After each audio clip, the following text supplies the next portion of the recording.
follow up to me is not just, a couple drip sequences. To me, it's more of like a process, a system of how you do things when a lead comes into your system.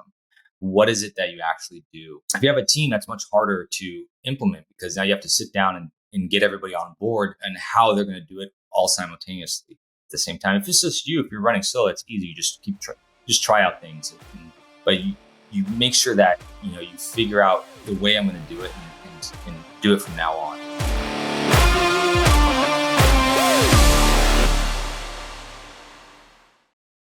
Hey friends, welcome back to the CareCast podcast, where we help agents and investors build businesses of freedom and impact by dialing in your online marketing. My name is Brady. I'm your host, and I got my buddy with me here, a second time CareCast guest, Paul DoCampo. What's up, Paul? What's going on, man? Glad to be on. Good to have you back. Did I say that? Is it Paul DoCampo? That works. Paul DoCampo.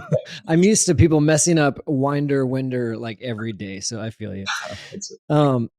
Everybody, it's Deal Closers Month at Carrot. So go to carrot.com/close. That's where all of our content is on closing deals, sales negotiation, follow up, everything under the sun about not letting deals slip through the cracks.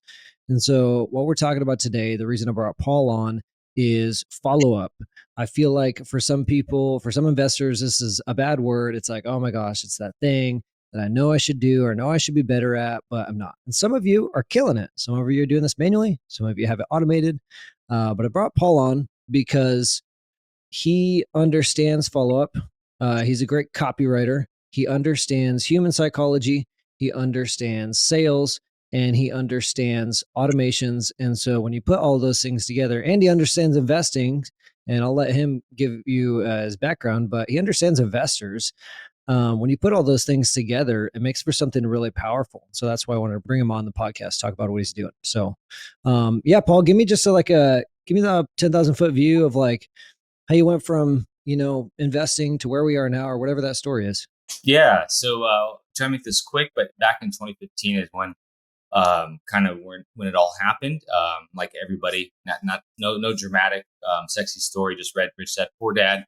Dived into bigger pockets, got into that rabbit hole, and I started wholesaling at that time.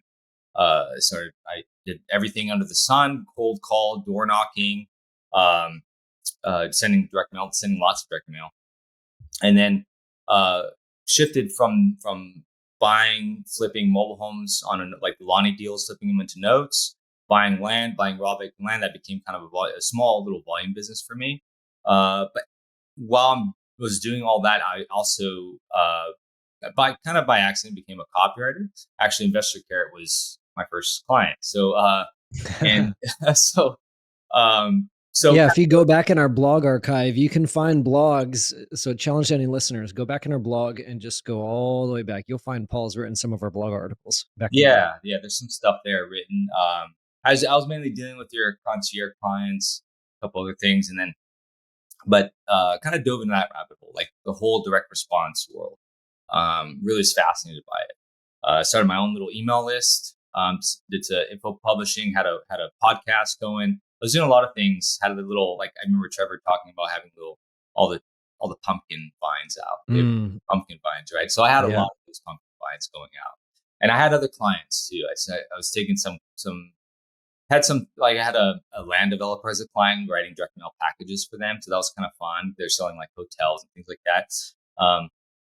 And then kind of hit, and I was working at W2 at the same time. I was a natural gas pipeline foreman and welder, and which was actually really good money. But I wanted to get out. I wanted to be on my own. I wanted to not be, I think everybody can relate, not work under the man, right? Everybody can relate. Oh yeah. So back about 3 years ago, I quit that because I had enough freelance clients. I had notes too. I had income from my notes that I generated. So I started cutting the fines, as Trevor talked about. And took freelancing kind of pretty seriously. Then I created my own little business here called On Me Drip, where we create follow-up systems for investors based off of copy principles, based off of marketing principles, based off of what I see, not just in real estate, outside of real estate, because I manage other businesses, e-com, print shops, coaching, and all that. So all the marketing under those industries. So taking everything I've learned and planning it into what I call Omni Drip. So that's basically, Yeah. yeah. And since 2015, that's my story. Yeah, that's a fun journey. I didn't know you were welding, man. You could probably, if you ever got tired of copywriting, you could probably just go start welding again, make triple your money now because there's a giant trades gap. Yeah, yeah. Well, Uh, I was a oxyacetylene welder, so that's like archaic. So I could probably pick up to welding, if I yeah. if I wanted to. So. That's cool, man. We're going to talk about everybody listening. We're going to be talking about like how Paul is automating and how you can automate some of your follow up. We're going to talk about some of the sequences he's using that he's written that he helps investors deploy in their CRM, so you could really take the time suck out of follow up. We're going to get into the nitty gritty. One thing I wanted to talk about as we dive into follow up because it applies is SMS texting. I don't know why I feel like in the industry, like maybe it's just marketers call it SMS. Like this is not how people talk in the street. I just find that funny. Right. But the future of SMS, FCC is cracking down hard on text messaging. Compliance is a huge deal right now. What are you seeing? What kind of changes are you seeing with compliance and how like can people still text? Is it viable? Yeah, well, I'll give my opinion and not necessarily, and I'll interweave some facts into it as well. So I'm not an expert in all this. I mean, I'm actually probably going to speak with a FCC lawyer who can fill me in a little bit more. Just 'cause I'm interested in more in the topic, but um, so nothing has really changed for SMS in terms of what you can and cannot do. It's just what are the consequences now, right? So email and SMS are under the same rules. And for email, you have to have you can't send for business to consumer B2C. You can't send unsolicited emails. So that's the same rules for SMS. You technically legally you can't send unsolicited text messages. So these new rules are just cracking down on that, making that almost near impossible for people to do. So it's not just investors; solar companies have been doing it. Even government agencies do it sometimes. I see a text from like the county, unsolicited text from the county. So people have been doing it, and it's just FCC is getting tired of it. They're cracking down on the carriers, and carriers now have to restrict these things a little bit more by creating the 10 DLC. And so they're watching it a lot better, so that you can't do a cold unsolicited text message anymore. So that's that right there. Probably in a year or two, maybe sooner, probably going on right now. You can't do any cold texting. I know there's probably some platforms that you're squeaking on by still, but that still affects follow up though. It still affects SMS follow up. Yeah. So I manage SMS list for SMS marketing list for an e-com business that does it right. And we had a lawyer come in, we had a carrier come in and take a look at it, make sure we're doing everything right. And what I learned from that is the two biggest things. The two biggest takeaways from that was, for one, you have to have consent from the beginning. I know this is not the norm for investors. Like consent, we never like. I'm just going to send them. I'm just going to send a text at a blast. Like consent, Yeah. but that's going to have to be the landscape. It always has been the landscape for businesses, Yeah. so they've always had consent. I mean, consent in the terms of there's an opt-in box, or if it's not coming from your form, your web form, you're sending them one of those text generated consent things like Right. Reply replies. yes or no. Yeah. Right, exactly. So if you're That listening, I don't want you to cut you off, but Carrot members listening to this, go to help.carrot.com and search for it. We've got an article. I might even link it up in the show notes. We've got an article on how to do this on your Carrot site. So you put the consent thing on your website. If you plan on following up with people via text message, I'd highly, highly recommend you do that so you don't get blocked. That's all. I don't think this is a bad thing, by the way. If people think it's the end of the world, they can't do SMS follow up. I don't think this is a bad thing because if you do everything legitimately and correct, what that means is that there's just going to be a lot less clutter, a lot less clutter lot less clutter in people's inboxes. What I mean, Yeah. more of you in their inbox rather than a million other people in their inbox. Mhm. However, of course, it's going to minimize your list. It's going to be less people that you can actually follow up. And the second thing I didn't mention is you're removing people when they say stop, right? You're actually removing them. And so so that the bad thing that may look like a bad thing is, hey, I'm going to have a smaller list of people to follow up with SMS. But there's still other mechanisms. SMS is just one way to follow up, right? So Yeah. I think, and I've been pushing this for my own clients, my own email list, is start using direct mail for follow up, for actual follow up with your list. There's all kinds of ways to do it. We implement it in OmniDrip. I have like my own templates where we plug in and we use an external print shop that fulfills it, and it's follow up. It's not the generic, hey, I'm going to buy your house mail. It's more in terms of you've already spoke with them type of message. Mhm. So Okay. yeah, the easiest way to do something like that, this is how I told some clients what they can do today is they can export a list of all their unresponded leads, all their ghosted leads, and do that maybe once a month and mail them. It's not a big cost. You're talking about less a dollar or less per mailer, and you're not going to have that many of these, right? And you can pull that list and send them that some new template you created that's based off of you following up, right? Does Yeah. that make sense? Yeah, absolutely. Basically, once a month, going through all the leads that you've been ghosted by. Okay, we're going to mail them, maybe put them into a drip sequence.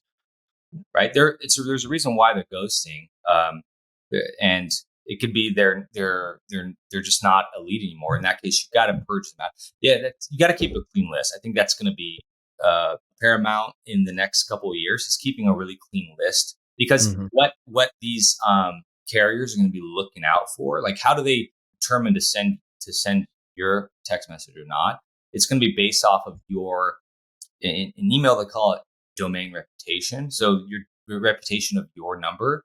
And so if you're somebody who gets a ton of spam complaints, that's a red flag. It's not so much. I could be wrong about this. This is opinion, not fact. But it's not so much the actual content that you're sending. I think there's been people telling me this. It's like, oh, well, the content, you got to remove cache and the words cache, property, as is, which doesn't make any sense to me on the basis of of me writing an email and text messaging to a warm list. We had one lawyer and we had carrier look at our list, and content was never mentioned. It was mainly those two things that I said. Keep a clean list, making sure people will consent to the opt-in, and that you unsubscribe people. You remove them when they ask to be removed. Right? Those are the two Yeah. biggest things. So then, if you understand that, if you understand, I got to keep a clean list. The content is kind of, you know, it's like the last thing. It's the unimportant thing to really consider. Mm. That's how I manage email.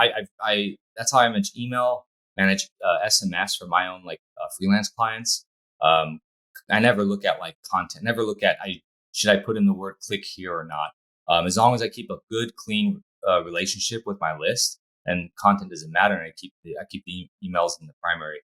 So Interesting. That's good perspective. It's more about the intent as opposed to the keywords, the content. Like we get the same thing. We're sending emails in Keep or Infusionsoft and spam warning because you're talking about acquiring large sums of money or some crap like that. I'm like, oh my gosh, this is well, one, it's legitimate. Two, the software doesn't understand the context. So it's more about not getting complaints and having the right intent. there is some truth to that, but what I'm getting at is that if you're keeping a clean list and a strong relationship with your list, that's 60-80% of the battle right there in Yeah. deliverability.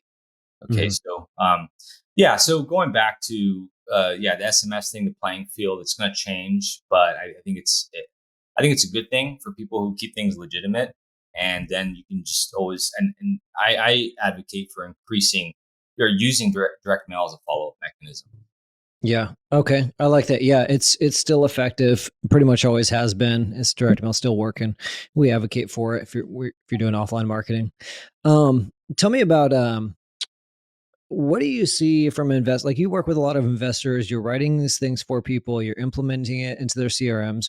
Why do you feel like most investors are just like not doing the little bit of work to get the extra juice, like letting 10,000, 30, $40,000 deals slip through the cracks just because there's no follow-up system in place. Why we're like, what's the resistance there?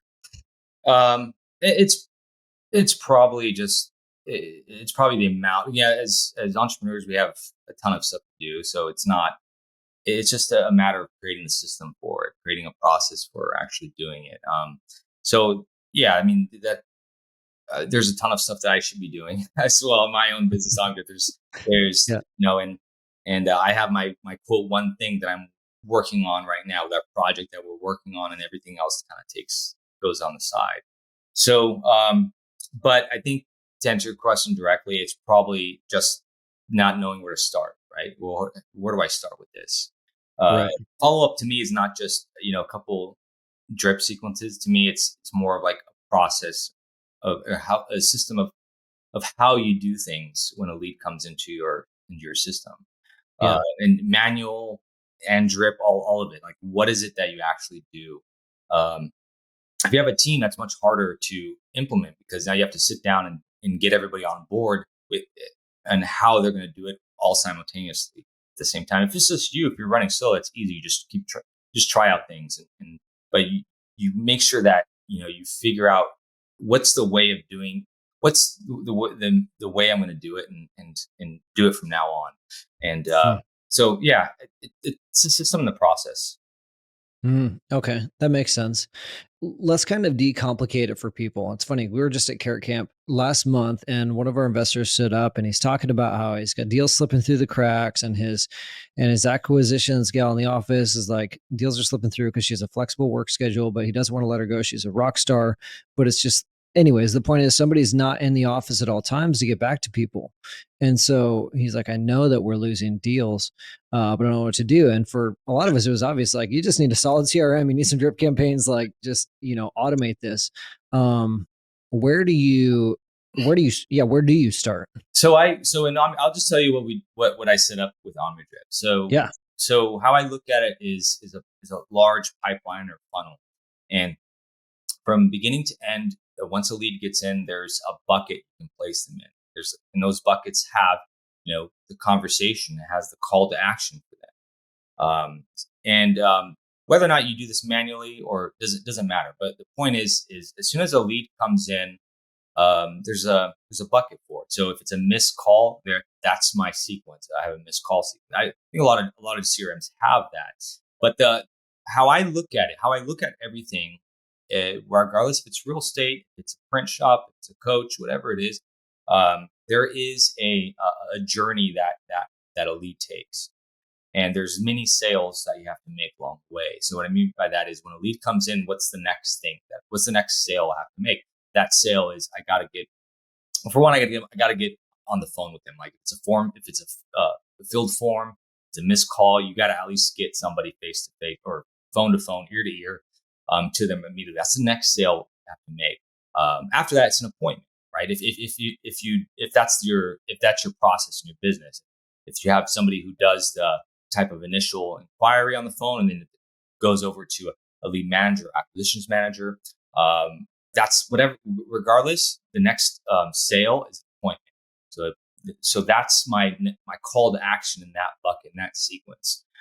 From there, we're making an offer, and from there, if they haven't, we're sending them a contract, et cetera, moving them down the pipeline. So that's how I design follow up systems, is based off Mhm. of what's these little sales we have to make. I can construct the messaging around that, around the call to action, around the problems and the pain, the emotions, getting into the next thing. Because, right, people are hunting for deals. Rather, you should be hunting for leads. And then when you have that lead, you're hunting for them to get on an appointment with you, to give them an offer.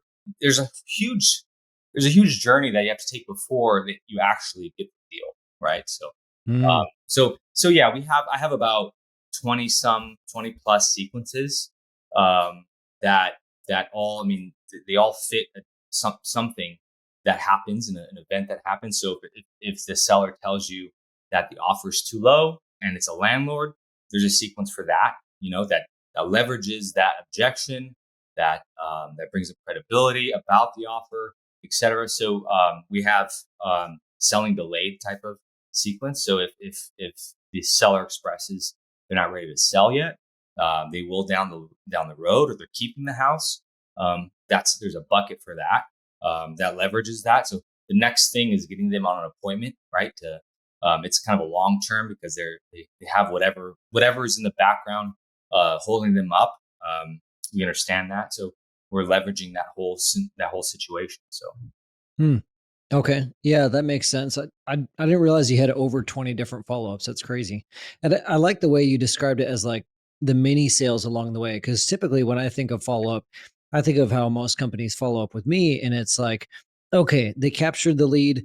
The sale is, it's like two sales, we got the lead and then, the deal. But in between, it's just a bunch of noise. It's just incessantly bugging me with like, hey, did you hear about this thing? Did you miss this thing? And just it feels like just random. it You is know? random. A lot of them are random. Yeah, I mean, I have an appointment today with a solar guy. Even though my wife did it, and I don't care to get solar right now. But so they're how they generated us as a lead is they were door knocking. That's that. So the first sale they have to make is getting their foot to the door to have a conversation, and then they accomplished that, and they booked an appointment. But now they got to keep that appointment, right? I'm about to cancel that appointment, but they gotta that's something I do for some companies is initiate like the in between as well, because making that appointment, that could break right there. So sending out information on like what's to happen, uh, building up credibility about your business in between before that appointment actually happens. Does that make sense? I was kind of rambling there. Yeah. I, I No, that makes I sense. So try to kind of like a pre-sell the appointment is what I'm getting at. I'm a big believer in pre-selling that appointment because the appointment is, when I don't know who the hell is going to be showing up at my door. I don't know who the person is. I'm not really interested at all.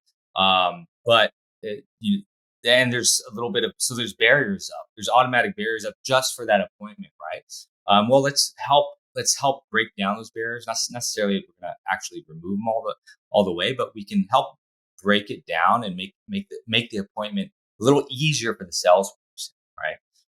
So that's just some like a what to expect sort of thing, or hey, we've got this appointment coming up. Here's some of the questions I usually get. If you wanted to take a look at this list of questions, here's something like Yeah, that. Or yeah, a credibility packet, which a lot of investors use, sending them a credibility packet, talking about the person who's actually going to be showing up, bringing up the benefits again of what the company of the offer, the product, the service that the company does.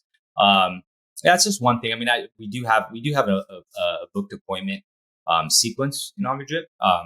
mm, It's not very. It's just less than a handful of tasks, but it's again to help volley up the acquisition manager during that appointment, right? So, yeah, uh, yeah, we have like 20 something. That to me is most people. I've never heard anybody. Actually, I've had heard one person complain that it's too much, and when I peel the onion a little back, I find out that the person doesn't even really work his CRM. So yeah, it's a lot if you don't even work your CRM, if you're not in your CRM. But it's you only change a sequence when something happens. So mm, and there's manual tasks in there anyway. So it's not like it's like I'm not a big believer in 100% automation. I think that turns into a rat's nest. So you have to actually physically initiate a lead into a sequence, and that only happens when something changes. So for example, if the lead misses an appointment, well, you're going to get in the CRM anyway and take notes. So you might as well just turn on a sequence for that. That leverages that whole event, and the whole call to action for that is to rebook that appointment, right? So we're sending them, a Calendly link if the investor has a Calendly link. We're sending them we're asking them to reply to get their offer again. It's all about just getting them to respond again to get that offer. mm. Right? They So haven't got. you're not automating right off the bat. What you're saying, you don't believe in over automation. You don't want to like automatically every lead that comes in, hook them up to a sequence. More so, do have your first touch point be manual, and then the investor can decide, okay, this is the appropriate sequence for them. Plop it Yeah. in, right? Yeah. So we design it in two ways. One, you can do it like where a sequence is triggered right away. Either manually or automatic, doesn't matter. You get a lead and you can trigger a sequence if you want, or you work the lead a little bit more. And if you decide, you know what, this person's not really responding, and you put them into a sequence, right? So you can work in either way. Okay. Okay. So tell me a little bit about the difference and like style of follow up for, let's say, like a cold call lead, like somebody I've cold called, versus an SEO lead that's really motivated. What are the two different approaches there? And we can, if you know the copy off the top of your head, I'd be happy to like role play it, or We never design anything for those two different leads. So what I always I've gotten people to ask about, well, what about SMS leads and the cold call leads? I've always advised people to work those manually a little Mm, longer before you actually activate anything. Those mm. take a little longer to actually be considered a lead anyway, right? So More questions and more qualifying. Is that what you mean? yeah, more, yeah, exactly, more Okay. qualification, more making sure they're even a lead right now. Make sure they have a house. Should they have a house? Yeah, make sure they have a heartbeat, right? Yeah. So yeah, so I don't really have anything in mind of like what's to say to those people. I'm definitely not a cold calling expert. I used to cold call, but definitely not my realm of expertise. So we just focus in the leads that come into that people have raised their hand and said, hey, well, I'm interested in your offer, and then what to say after they raise their hand. SEO is probably the easiest lead, almost the easiest lead to convert. So those majority of them can convert a lot faster than the cold call, obviously. So yeah, I mean, it just depends on each lead is gonna be different, but it just depends on where they're at and where you're gonna move them into your pipeline. Mm, So for example, SEO lead that he's interested, but he's not going to be selling until 3-4 months down the road. You plug in the selling delayed sequence, where you give them an offer and they express to you that they're fixing the house themselves. Well, I plug into the fixing the house themselves sequence, right? So these sequences only work when something actually you have information. You have to have information first, and something changes along the road. gotcha. Okay, so it's much more tailored, specific follow up per the scenario instead of just Right. like we are talking about random automated. Right. Okay. Yeah. So rather than just bulk marketing to everybody, right? It's more tailored for that specific lead. Yeah. Okay, that makes sense. You were talking about people getting into their CRMs and needing to know how to work the CRMs. Where do you see people going wrong with their CRMs, whether they're like getting stuck in the weeds or they're like messing stuff up? What are some of the mistakes you see people making? Uh, that's a hard question because I mean the biggest mistake is they're not in their CRM every day. And that's like that's probably the biggest differentiator right there, where I see clients who are doing really well is they or somebody else or a trusted person is in their CRM almost daily.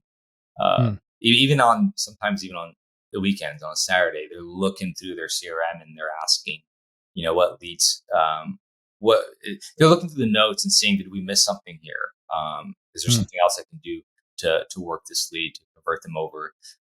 So yeah, that's probably the biggest differentiator. They're in it every day, looking through it. So And people just not spending enough time in their CRMs. yeah, absolutely. Hmm. That's the biggest one there.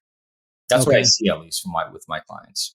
Yeah, you had also mentioned, we had kind of touched on over automation.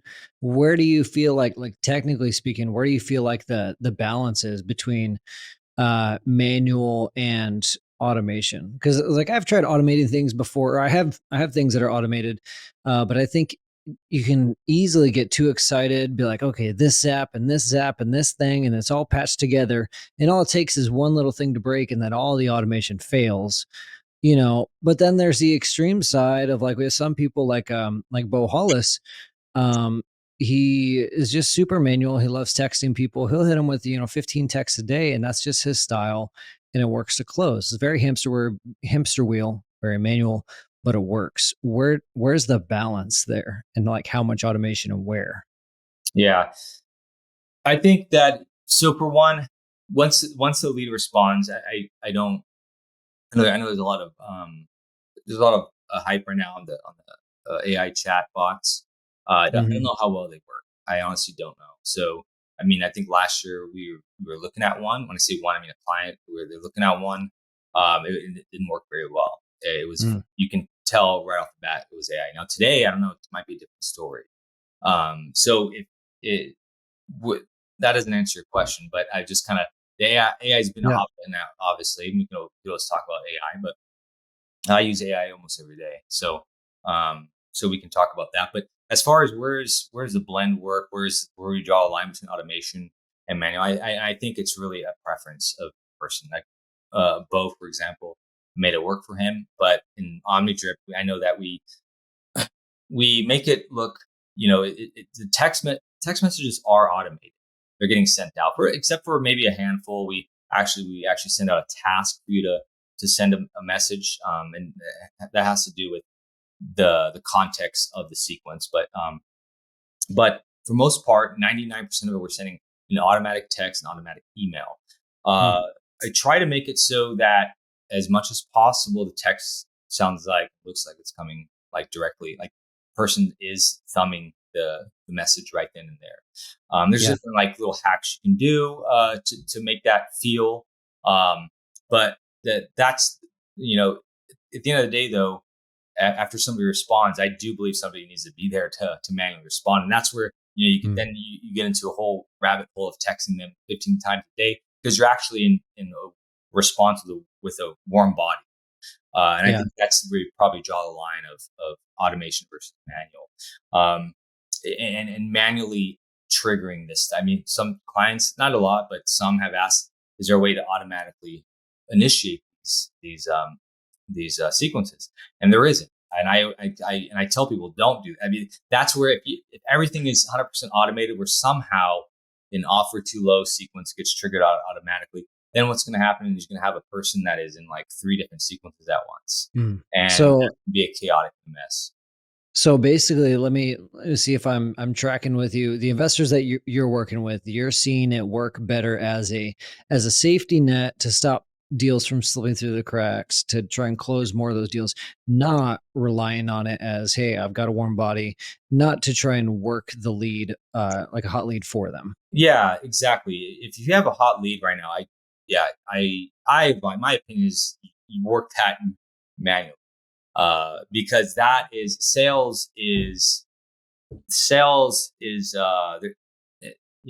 know that there's templates and there's blueprints for sales, but in my opinion, sales is much more the acumen It's type of thing. people. Yeah.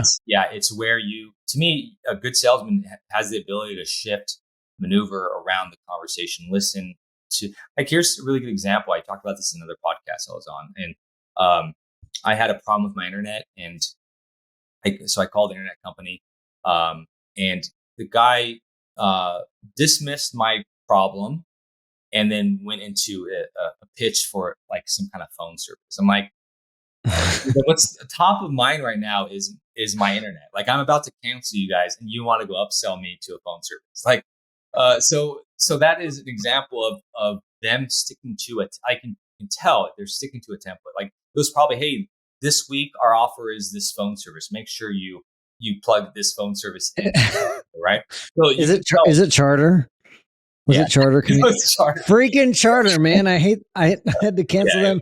I had to go back with them. I can't stand them. It's like, I know when I call to cancel, I've probably canceled charter like 3 times over the years. And when I call back, I'm like, okay, Brady, I got to coach myself. You're going to be upsold into some crap you don't need. Oh man. yeah. Best So example of the worst sales. right, and then the following week, there was a salesman to sell me on internet, and he was the best. I think sales gets a really bad rep because you think of the guy who's who's not listening and pushing you to something you don't want.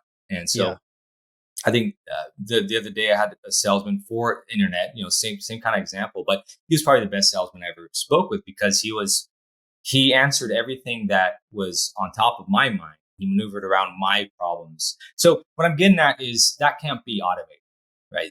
Maybe chat, maybe there's an AI tool for that, but but I tell people with OmniDrip, work those manual hot leads, right? Mm. There's no replacement for actually getting a feel and dancing around that seller, right? Yeah. Okay. I like that. That makes sense. Um, well, before we wrap it up, man, let's talk about AI for a little bit. What are you doing right now? This is so at the time of recording this, or October 5th, this episode's coming out later in October. ChatGPT is changing rapidly. Just announced ChatGPT 4, or excuse me, not GPT 4, but voice and images, voice and image input. It's crazy. I feel like Yeah. this conversation will be outdated in 2 months less. It will. Anyways, what are you doing? Yeah. So I use chat for content, for article content generation. And so I don't, I'm a little contrarian with AI, to be honest.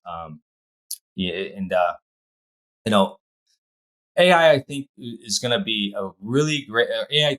I can speak for AI content generation. I can't speak for all the other for all the other tools out there that AI does, but for content generation, specifically words. And so, I think it's a great tool for existing writers. I think it's far from being, and there's a lot of people, big names that agree with me here.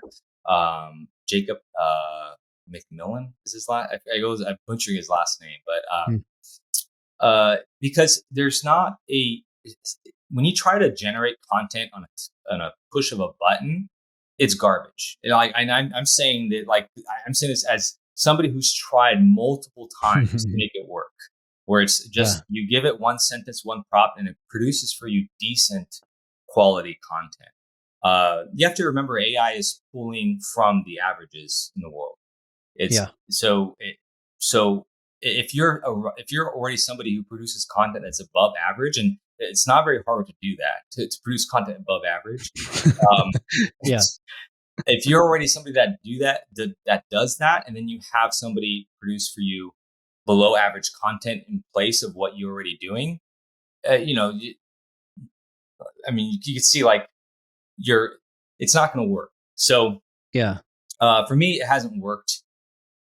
Tip for like emails for email marketing, I have not published. And I may have done it once or twice for my clients an AI uh, generated email because when you do that, the content is way far off, uh, left field there, way far off what you typically do. Even if you give it something to copy and emulate, yeah, no matter how many times Mhm. I've done it, it does not do it. It does not emulate your style, your voice, and your conversation. Yeah. I know there's a lot of people who are going to disagree, and there's a lot of people that agree with me here. So for as far as content generation, depends what you're doing. Now, how do I use it for article? I use it every day for articles. Is because if the goal is just an article, and I don't really care about filler. I don't really care about like how consumable the article is. I'm going to use AI, right? If Mhm. it's an article where I need it to be consumed every single sentence because there's something in there that maybe it's a link, maybe for consumption for education purposes, maybe it's for my client, then I'm not going to use AI because it just produces filler content. Filler content doesn't get read you typically. So Mhm. that's my take on AI content generation wise. But yeah, I don't know. I mean, have you Yeah. guys? That's What do you interesting. think? Yeah. So I'm in the same boat as you, like a little bit of contrarian on it. There's reasons why I hate it, reasons why I love it. And I like what you said about averages. Like I'm like, it's not too much harder to be above average. This is where AI is going to come into play. So if you're a person who just sucks at writing or communication in general, Mhm. like not because you can talk a document. If you're great speaker, you can speak into something and create a document these days, right? So Yeah. um, if you just suck at communication in general, and most people are decent at communication, then that's where AI is going to level the playing field. It's going to actually be, you're going to be able to produce content now. Yeah. It's not going to be very great. Yeah. I hired somebody to write an AI book for me. Just because I wanted to prove myself wrong. Okay, I hired Yeah. somebody who's a well-known person in the AI world to write a book for me. And Mhm. so I gave him, he asked for some questions. I gave him the questions. Um, there's nothing in the book I can use. I paid a few $100s for it. And at the end of it, it was nothing I can really use. Can't Interesting. publish it at all if I want to keep some decent reputation. So Yeah. um, so I'm using it as like I kind of see it for myself personally as a creative boost. You know, it would be neat if it could, generate things from scratch, and it probably could do better with better prompts. We actually put together a chat GPT guide with the help of Brent Moreno and the marketing team at Carrot, like different use cases for it, and really a couple sections on like how to like prompt engineering. I think that's the biggest thing is like understanding prompt engineering. What are the specific things to kind of get chat GPT on rails and to give it more context? That's where most people go wrong. Like you have no context, you're going to get average or below average content out of chat GPT. But I like using it for like say for coming up with a name for this podcast title that we're doing, X amount of ways to close more deals with follow up. I'll say, here's my idea. Give me 10 variations of my idea, just to kind of get the creative juices flowing to say, okay, here's another way to think about it. Or with an email, like, I could take like one little bit of copy and say, hey, draft an email based off this bit of copy. And it kind of gives me like a framework to follow. But in reality, I'm editing like 80% of that email. yeah, yeah. To Go ahead. There's definitely a lot of editing that takes place.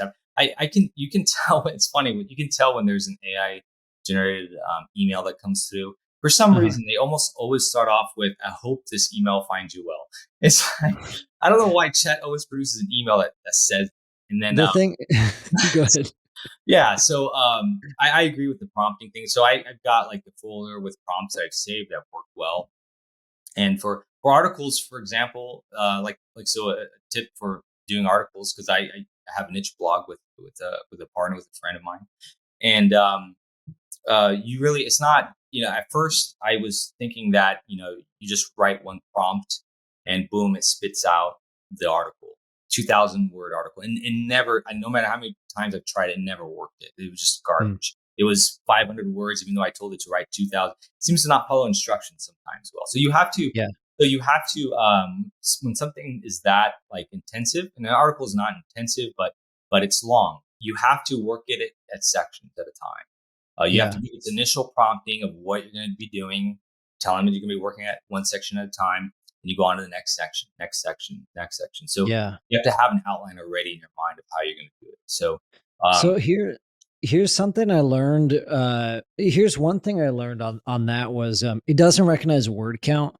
Like poor results based on word count. I've gotten better results, sometimes mixed, but with character count. So what I like to do is I'll copy and paste the response from GPT, put that in a Google Doc, Command Shift C. I've memorized the shortcut, and highlight it and say, tell me the character count. And then I'll say, okay, I'm like, this needs to be cut by like 25%. So I'll say, okay, if it's 2000, I'll say, rewrite this for me in 1500 characters. And I've gotten good results with that, which is really interesting that those characters, not words. The other thing that I just stumbled on yesterday, I was working with someone on my team. We were writing an email and we kind of use chat GPT to like give the flow, give the draft of it. And it always, we joke about like ChatGPT wants to supercharge everything. We're joking like ChatGPT is a car guy because it's like, are you ready to supercharge your deal yeah, flow? And I'm like, who on earth says this yeah. crap? Like, It, but so Sometimes he sounds like that the internet guy with the phone trying to pitch me into a different phone service, right? it's so That good. and it sounds like that. I'm like, and even if Yeah. I take an example and say emulate this style, he still goes into this, the slick salesman trying to sell me a Lamborghini. Yeah, If that makes any sense. So it yeah, does. it So takes. what I've found is like, sorry, I didn't mean to cut you off, but what I found is I used to say like, make this more casual. That then it sounds like way too relaxed. It's almost like a hippie wrote it. So yesterday I tried write this with the vocabulary level of a sixth grader, and it's it actually did a lot better. It still missed the mark. It's still not how I would write it, but instead of saying come to this extraordinary live event where we're going to teach you X, it said come to this cool thing we're doing. I'm like, hey, that's at least a lot more casual. That's more human. Yeah. I agree with you. I've tried different. I've said speaking of eighth grade levels, fifth grade Mm, level, all that, and it still doesn't quite hit what I'm looking for. Again, that comes again. This is where a lot of people agree, but a lot of people disagree with me. I don't think it's a tool today yet for people who just want something touch of a button. You have to mhm. work at it, massage it, and it's gonna more writers are gonna be using it than not. So Right. I mean, honestly, the biggest thing, like, I hope that I can use it for more content creation in the future. But on the flip side, I think there's danger in that because it can, if we lend too much to AI, it's going to rob us our creativity. If we don't keep those muscles in our brain working, if we don't practice the art of writing or whatever it is, the thing that we're passing off to AI, we're going to get weak at that. And I don't personally, I don't want to be in a spot where I'm so reliant on AI that my skills aren't sharp. I don't want to be in that spot. And so I'm finding the most value in it for like a couple technical things like let's say YouTube. So this is in the chat GPT slide deck we put together, but take a transcript from a YouTube video, which YouTube's give you an AI generated transcript for free.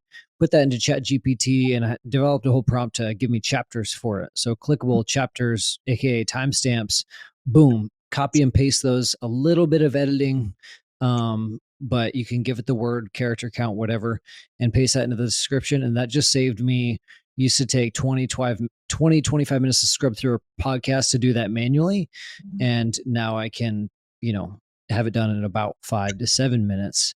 yeah, And then like taking an email or a blog post and giving the too lazy didn't read the TLDR version of it. Like, okay, summarize this blog post in 2 sentences, I think yeah, that's kind of that's hard for me to do personally. Be like, what's the 1 sentence thing for this? But yeah, yeah, yeah. So interesting. yeah, we've gone from follow up to AI. What else we got in the works? You using are you using AI in your follow up at all? For OmniTrip, Yeah, or um, for helping create stuff for a follow up? so sometimes to create variations of things, but a lot of times, it's probably it's probably one 5 out of 10 times that it actually is something that I would write. I would write. So yeah, I try to. I'll if I need to write variations of messages, right? So I'll put in the chat to see what it says, and sometimes it's good, sometimes it's not. So that's only use of it for OmniTrip right now. Oh, for Yeah. research, I use it a lot for research. So one of the things we do Mm, is we build state specific foreclosure sequences. So I have like my framework for what we say, but each state is different as far as the laws and the timeline goes. mm, So I have somebody team use chat instead of browsing through Google to kind of figure it out. We'll have our client help us out, like if they're available, but chat can give us an answer to what's the process. Is this a non-judicial? Is this a judicial foreclosure state? And what's the timeline? What's the nomenclature? That's a big one. Like I want to make sure I have the nomenclature right. Like meaning like is it do they use trustee sale? Do they use notice of default? Whatever, So I want to make mm. the chat quickly fills us in on that information. Yeah, that's interesting. Yeah. Hmm, that makes sense.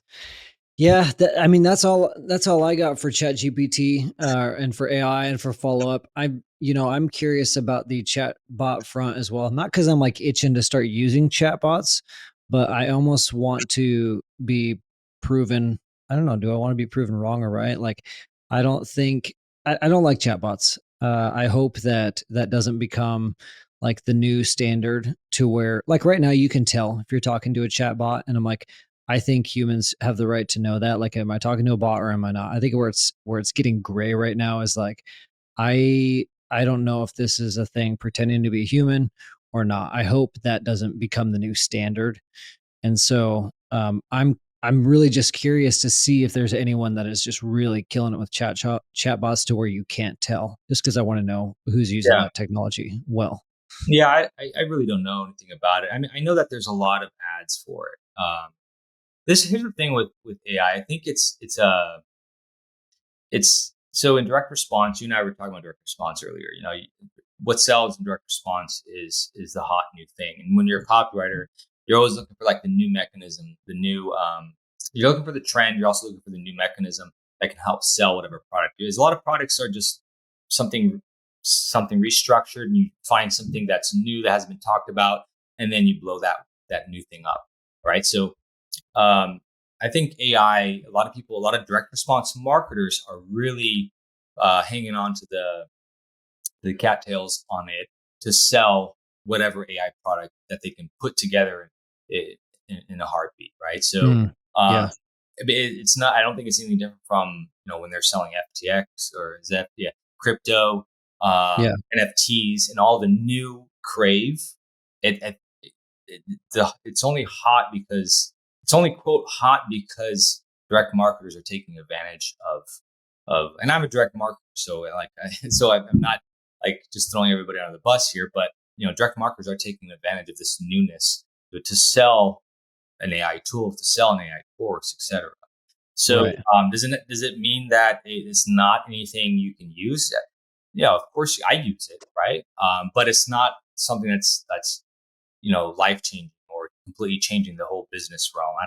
I know a lot of people are going to disagree with me with that, but Yeah.